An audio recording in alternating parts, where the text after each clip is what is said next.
Sawadee et bienvenue pour un tout nouveau road trip en Thaïlande. Alors la dernière fois on était dans le nord-est de la Thaïlande, cette fois c'est le contraire, on est à l'ouest mais toujours dans le nord et plus précisément dans l'extrême nord du pays qu'on appelle ici historiquement Lana. Voilà, donc c'est une région qui est très intéressante bien évidemment, surtout au niveau des paysages, c'est splendide, c'est super, c'est magnifique, mais aussi au niveau culturel et religieux, parce que notamment il y a certaines ethnies, beaucoup d'ethnies qui y vivent. Voilà. Aujourd'hui, on est à Chiang Mai, donc c'est la plus grande ville du nord de la Thaïlande et c'est aussi une ville qui est très très connue dans tout le pays. C'est une ville qui est relativement grande, il y a pas mal de choses à voir, donc on va en profiter aujourd'hui pour se balader, etc. Vous montrer un peu quelques petites images de cette ville. Et ensuite, on restera toujours dans la province de Chiang Mai, mais on ira un peu plus loin, dans des endroits qui sont tout aussi sympathiques. Voilà, j'arrête de parler et je vous montre tout de suite les images.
Sawadee et bienvenue pour cette toute nouvelle étape dans la partie nord de la Thaïlande. Donc avant on était dans la ville et dans la province de Chiang Mai qui était très très grande.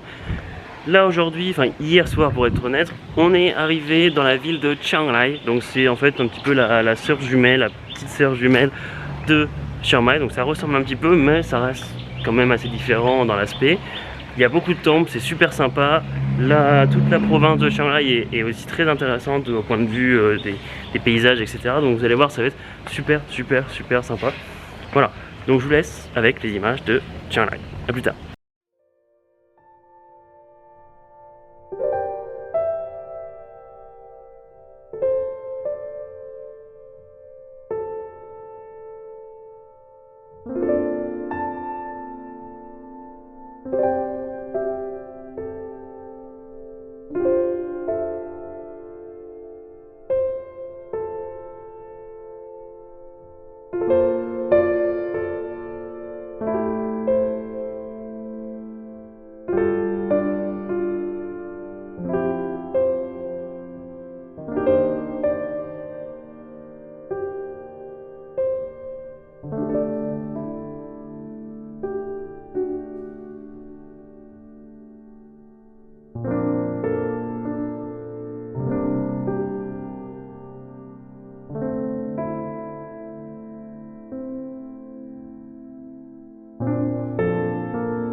Sawadee-krap et bienvenue pour cette toute nouvelle étape dans la partie du nord-est de la Thaïlande. Donc comme vous avez pu le lire dans la vidéo à l'instant, j'étais avant dans la province de Nan, mais voilà, c'était dans la famille de ma copine, donc j'ai pas trop filmé, j'ai pris quelques plans, hein, c'était quand même assez joli, c'est une région qui est très paysanne, très agricole, donc c'est super sympa quand même, il y a beaucoup de rizières, c'est super beau, mais voilà, j'ai pas filmé pour autant voilà, de petites explications, on va dire vocales, hein, et vidéo. Là aujourd'hui on est à Lampang, donc Lampang c'est pas très loin de Chiang Mai parce qu'en fait c'est sur la route, hein, on voulait rentrer à Chiang Mai pour rendre la voiture qu'on a louée et puis partir pour de nouvelles aventures, on va dire ça comme ça. Et donc avant de revenir à Chiang Mai, on a passé 2 jours, enfin on va passer pardon 2 nuits ici à Lampang. Donc Lampang c'est une ville pas très grande, pas très loin de Chiang Mai encore une fois, hein, à peu près à 100 km. Donc voilà, donc il n'y a pas beaucoup de choses, il y a quand même des très beaux temples, donc vous allez voir les plans juste après. Et puis surtout, il y a un marché, enfin un marché avec plein de street food, un marché nocturne tous les jours. C'est plutôt très sympa parce que c'est dans le quartier, on va dire historique, la vieille ville de Lampang. Donc vous allez voir les images maintenant.